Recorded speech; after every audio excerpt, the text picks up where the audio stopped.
듣고 계신 여러분, 한번 상상해 보세요. 당신이 역사상 가장 압도적이고 막 전설적인 제국의 후계자로 지목되었습니다. 와, 그 압박감은 진짜 상상을 초월하겠죠. 맞아요. 아버지가 문자 그대로 무에서 유를 창조한 개척자이고 세상 모든 사람이 그 이름만 들어도 고개를 끄덕이거든요. 당신은 이제 그 거대한 그림자 아래서 모든 걸 물려받아야 합니다. 보통 그런 시나리오는 두 가지 방향으로 흘러가기 마련이잖아요. 네네. 아버지의 업적을 감당 못하고 완전히 무너지거나 아니면 그 그늘에서 벗어나려고 무리한 도박을 하다가 파국을 맞거나 하죠. 아주 전형적인 후계자의 딜레마입니다.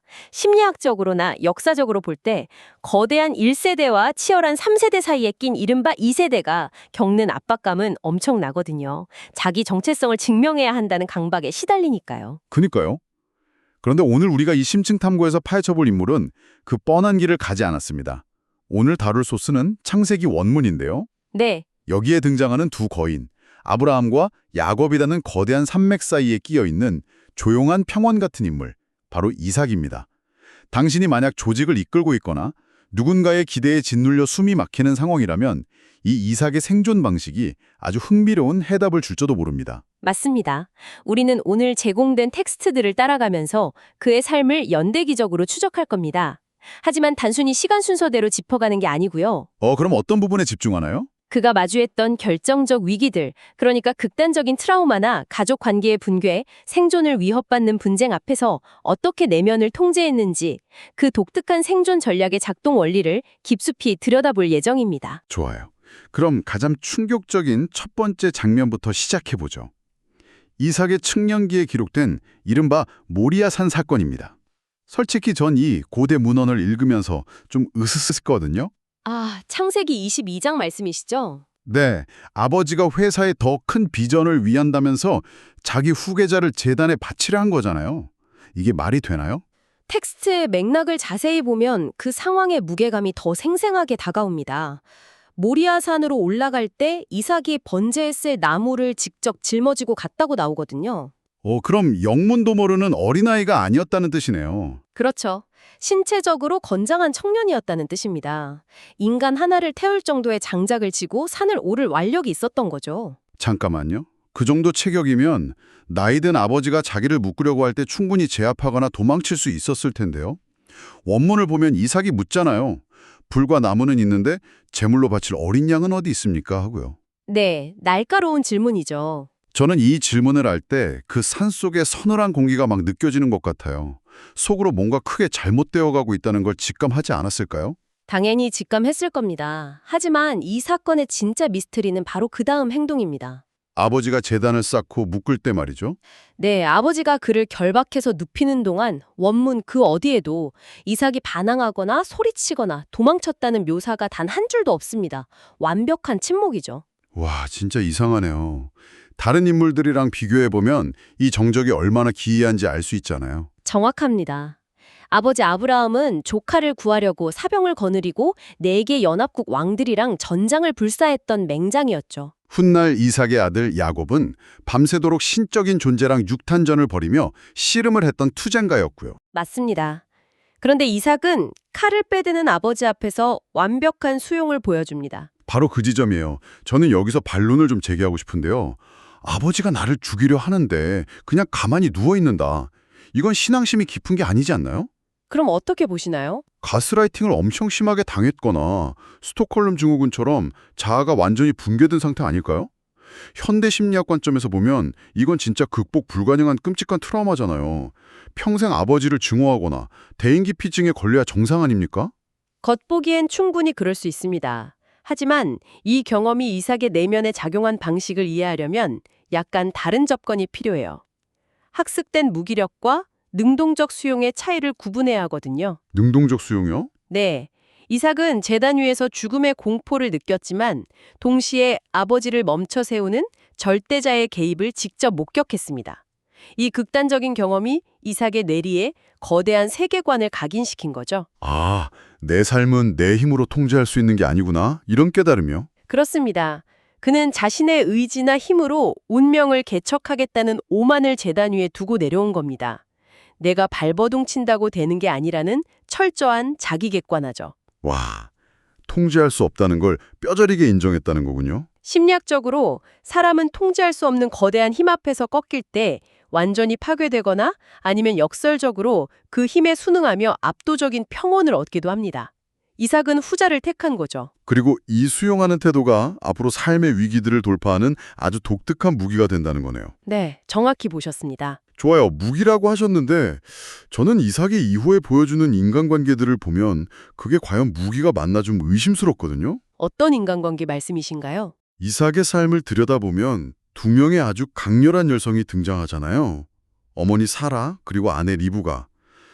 솔직히 말해서 이삭은 자기 인생의 중요한 결정을 다 남한테 떠넘기는 수동적인 마마보이처럼 보이지 않나요? 구체적으로 어떤 대목에서 그런 인상을 받으셨습니까? 창세기 21장을 보면요.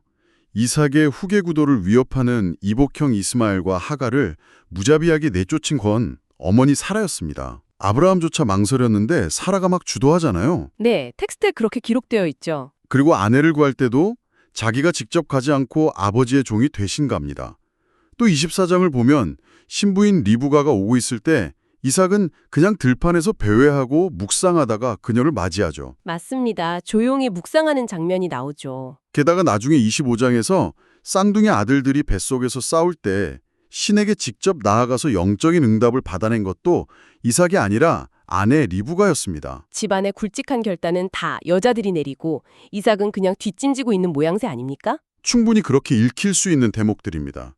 현대적인 관점의 리더십으로 보면 답답해 보일 수 있죠. 그니까요. 결단력이 너무 부족해 보여요. 하지만 이삭의 이 물러섬을 단순적인 겁쟁이나 결단력 부족으로만 해석하면 앞서 모리아산에서 형성된 그의 깊은 내면을 완전히 놓치게 됩니다. 내면이요? 어떤 내면이죠? 이삭은 어머니 사라가 죽은 후 깊은 상실감에 빠져 있었습니다.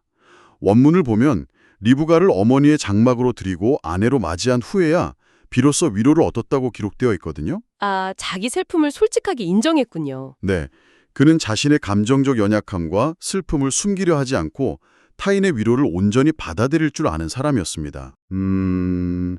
슬픔을 인정하는 것과 리더십을 포기하는 건 좀 다르지 않나요?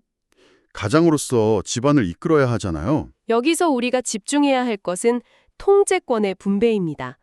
리더십을 모든 것을 내가 결정하고 장악해야 한다는 마이크로 매니징의 관점으로 보면 이삭은 빵점짜리 리더죠. 네, 완전 빵점이죠. 하지만 거센 바람이 부는 바다를 항해하는 요트의 선장이라고 한번 생각해 보세요.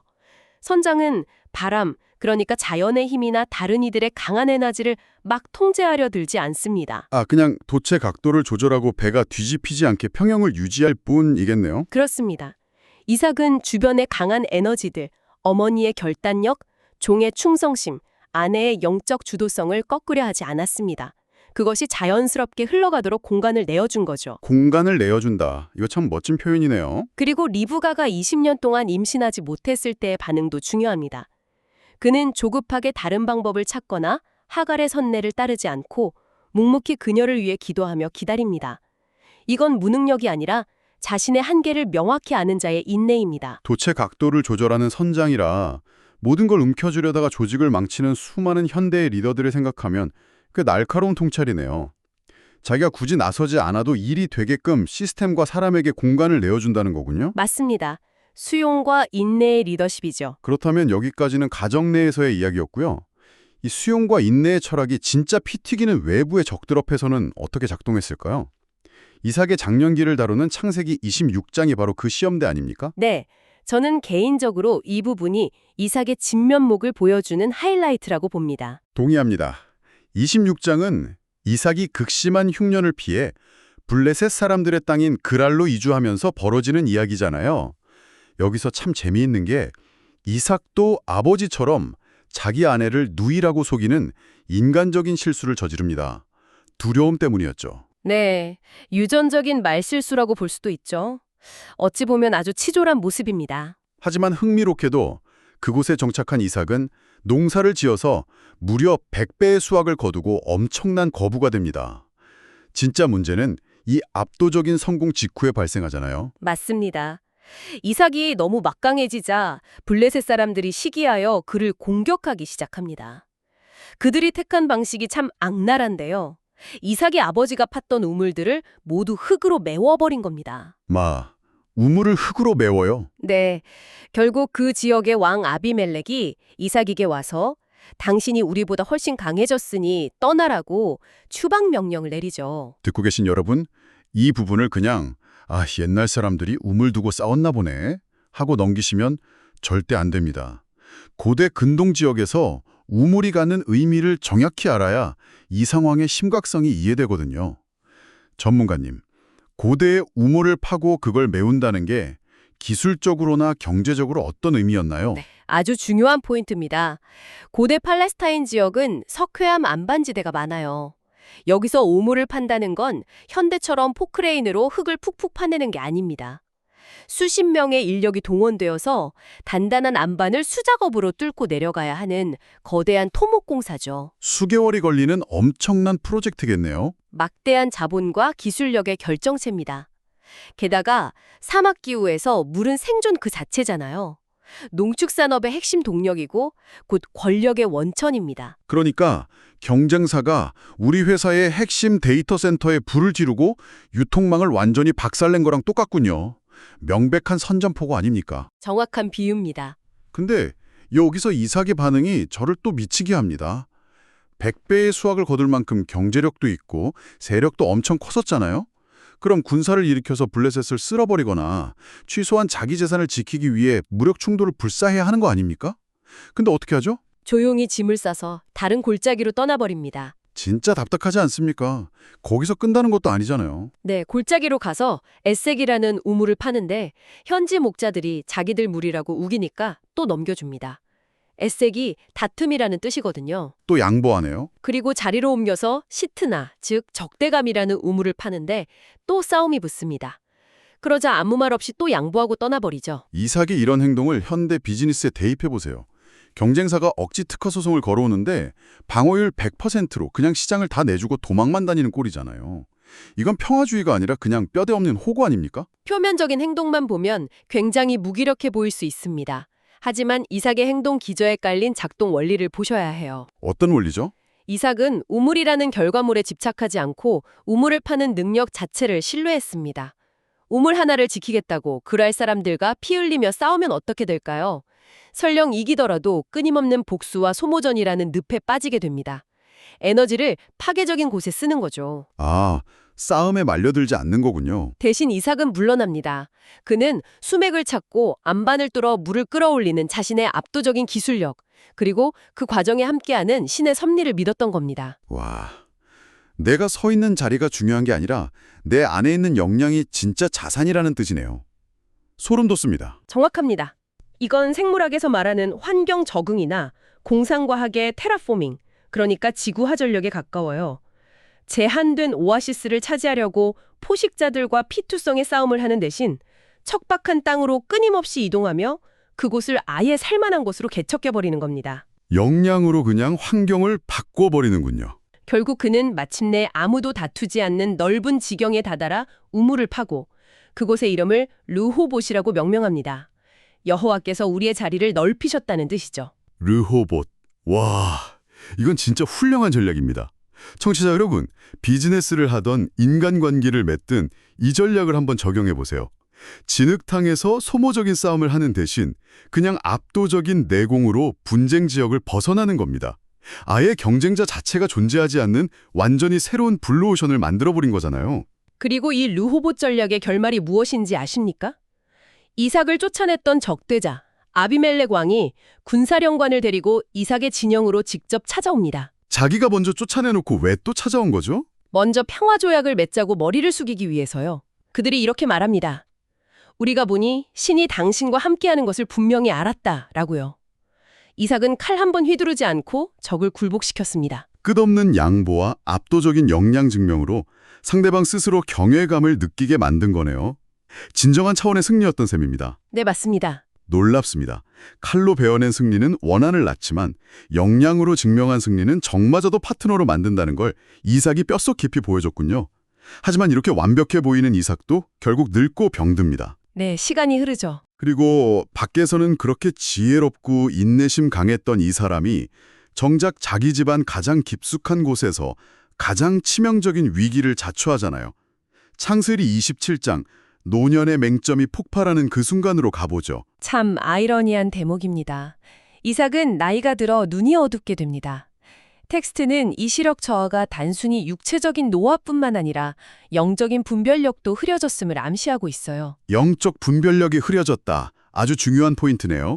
그래서 사냥을 잘하는 야성적인 맏아들 에서를 편애했습니다. 반면 리브가는 조용히 장막에 머무는 야곱을 사랑했죠. 이삭은 죽기 전에 자신이 사랑하는 아들 에서에게 가족의 모든 영적, 물질적 축복을 몰래 넘겨주려 계획합니다. 아니, 밖에서는 그렇게 평화를 추구하더니 안에서는 자기 입맛에 맞는 자식에게 모든 권력을 쥐어주려 한 거네요. 이건 기업으로 치면 CEO가 공정한 이사회 평가 시스템을 다 무시하고 자기랑 개인적으로 친한 임원에게 몰래 알짜 자회사를 통째로 넘기려 한 거나 다름없지 않습니까? 아주 노골적인 사심이죠. 맞습니다. 모리아산에서 내 뜻대로 할 수 없음을 철저히 깨달았던 이삭이 인생의 마지막 순간에 자신의 인간적인 애착을 신의 섭리보다 앞세우려 한 겁니다. 신은 이미 리브가를 통해 큰 자가 어린 자를 섬길 것이라고 야곱을 향한 계획을 밝혔는데도 말이죠. 인간의 한계가 여기서 드러나네요. 하지만 아시다시피 이 은밀한 계획은 아내 리브가와 아들 야곱의 치밀한 속임수 앞에서 산산조각이 납니다. 그 장면의 디테일은 정말 한편의 스릴러 같습니다. 이삭은 눈이 안 보이니 감각에 의존하잖아요. 에서의 옷을 입은 야곱에게서 나는 들판의 냄새, 그리고 야곱이 팔에 두른 염소 새끼 가죽의 촉감을 막 만져봅니다. 네, 의심하면서 확인하죠. 이삭은 목소리는 야곱인데 손은 에서로구나 하면서 의아해하죠. 그래도 결국 눈앞에 차려진 맛있는 고기의 유혹과 교묘한 위장에 속아 넘어가 야곱에게 모든 축복을 쏟아붓습니다. 그리고 잠시 후 진짜 사냥을 마친 에서가 고기를 들고 들어오잖아요. 자, 바로 이 순간 원문에서 가장 극적인 묘사가 등장합니다. 이삭이 자신이 속았다는 사실을 깨달은 순간 텍스는 그가 크게 덜덜 떨었다고 기록합니다. 크게 덜덜 떨었다고요? 네, 히브리어 원어를 보면 단순히 깜짝 놀란 정도가 아니에요. 뼈가 부딪히고 온몸이 통제불능 상태로 심하게 요동치는 극도의 공포와 전류를 의미합니다. 전문가님, 저는 이 떨림의 원인이 궁금합니다. 아무리 충격을 받아도 평생 산전수전 다 겪은 족장이 그렇게까지 심하게 떨 이유가 있나요? 그냥 아내와 아들에게 속았다는 괘씸함이나 진짜 사랑하는 에서에 대한 미안함 때문이었을까요? 그 심리적 기절을 이해하려면 다시 그의 청년기, 그 모리아산으로 돌아가야 합니다. 그 떨림은 단순히 분노나 배신감에서 온 것이 아니었어요. 그럼 뭐였죠? 그건 자신이 감히 절대자의 뜻을 거스르고 자신의 사심, 그러니까 에서를 향한 편애를 관찰시키려 하다가 보이지 않는 거대한 섭리의 손길에 의해 완전히 제압당했음을 깨달았을 때 오는 영적인 공포였습니다. 아, 내가 신의 계획을 망칠 뻔했구나 하는 깨달음이요? 네. 그리고 신은 이 속임수라는 방식조차 사용해서 기어이 당신의 뜻을 관찰시켜줬구나 하고 느낀 거죠. 수십 년 전 제단 위에서 느꼈던 그 압도적인 무력감과 경외감이 130세가 넘은 노인의 몸을 다시 한번 강타한 겁니다. 와, 그러니까 그 떨림은 분노가 아니라 자기가 완전히 틀렸다는 걸 뼛속 깊이 깨닫는 거대한 각성의 순간이었군요. 정확합니다. 하지만 저는 여기서 또 묻고 싶습니다. 여러분이라면 그 순간 어떻게 하시겠어요? 가장 사랑하는 아들, 에서가 눈앞에서 방송대곡을 하며 막 뒹굴고 있습니다. 나라면 당장 야곱 이놈이 날 속였다. 방금한 축복은 다 무효다. 에서야, 네가 진짜 호계자다. 이렇게 선언했을 것 같거든요. 어쨌든 권력은 이삭에게 있었으니까요. 만약 이삭이 알량한 자존심에 사로잡힌 고집불통 노인이었다면 충분히 그랬을 겁니다. 하지만 이삭이 위대한 이유는 바로 그 직후의 행동에 있습니다. 그는 축복을 번복하지 않아요. 번복하지 않나요? 오히려 에서에게 내가 그에게 축복하였은즉 그가 반드시 복을 받을 것이니라 하면서 쐐기를 박아버립니다. 자신의 뼈아픈 실수와 치부를 인정하고 그 수치심 속에서 운명을 곧바로 수용해버린 거네요. 변명하지 않고요. 그것이 이삭이 보여준 내면 성숙의 최종 단계입니다. 그는 상황을 억지로 되돌리려 하지 않고 이 속임수라는 비극적인 파국조차도 더 큰 역사의 흐름 속에 있음을 겸허히 인정했습니다. 대단한 수용력이네요. 그리고 이어지는 28장을 보면 형을 피해 외삼촌 집으로 도망치는 야곱을 불러 앉힙니다.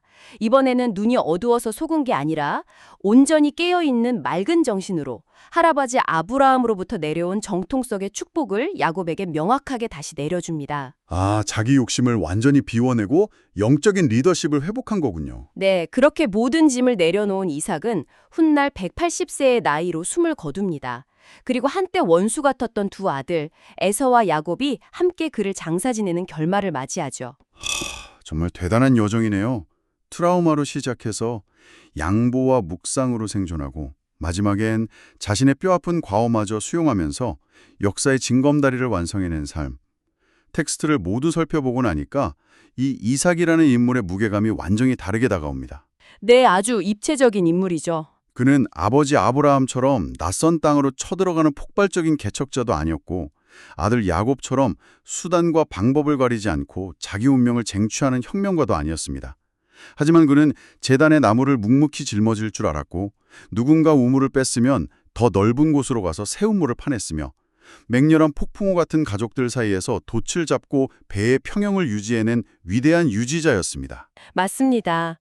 개척하는 것만큼이나 혹은 그 이상으로 어려운 것이 바로 지켜내고 유지하는 것입니다.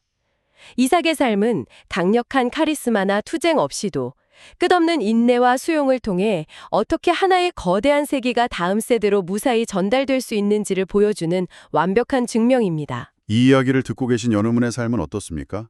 오늘날 우리는 목소리가 커야 하고 공격적으로 남을 짓밟고 올라서야만 유능하다고 평가받는 세상에 살고 있습니다. 손해보지 않으려고 늘 날이 서 있잖아요. 피곤한 세상이죠, 정말. 그런 세상에서 이삭이 보여준 물러섬과 묵묵지 우물파기의 전략은 어쩌면 나약한 게 아니라 가장 고단수의 생존법일지도 모릅니다. 때로는 억울해도 한 걸음 물러서서 내 안의 역량에 집중하며 적조차 두 손 들게 만드는 나만의 르우봇을 개척하는 것 말입니다. 네, 아주 중요한 교훈입니다. 자, 이제 오늘 심층 탐구를 마무리하면서 이 이야기의 여운을 여러분의 삶으로 가져갈 수 있는 질문 하나를 던져보고 싶습니다.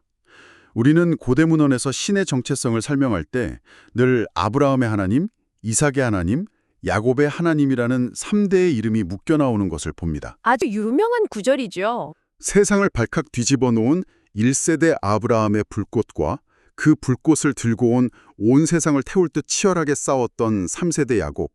만약 이 두 강렬한 불꽃 사이에 극적인 충돌을 피하고 묵묵히 폭풍우를 견뎌낸 2세대 이삭이라는 조용하고 지루한 방화벽 혹은 징검다리가 없었더라면 어땠을까요? 아마 역사가 달라졌겠죠. 네, 1세대의 열정은 3세대의 투쟁으로 넘어가기도 전에 내부의 분열이나 외부의 압력에 의해 차갑게 식어버리거나 아니면 집 전체를 다 태워버리지 않았을까요? 가장 평범하고 재미없어 보이는 인내심, 하지만 누군가의 위대한 유산이 무너지지 않게 지탱해주는 그 무거운 침묵이야말로 어쩌면 우리가 이 세상에 남길 수 있는 가장 강렬한 발자취가 아닐까 생각해 봅니다. 오늘 우리의 깊은 대화는 여기서 멈추지만 듣고 계신 여러분 내면 깊은 곳에서 새로운 우물이 파이는 소리가 들리길 바랍니다. 함께해 주셔서 감사합니다.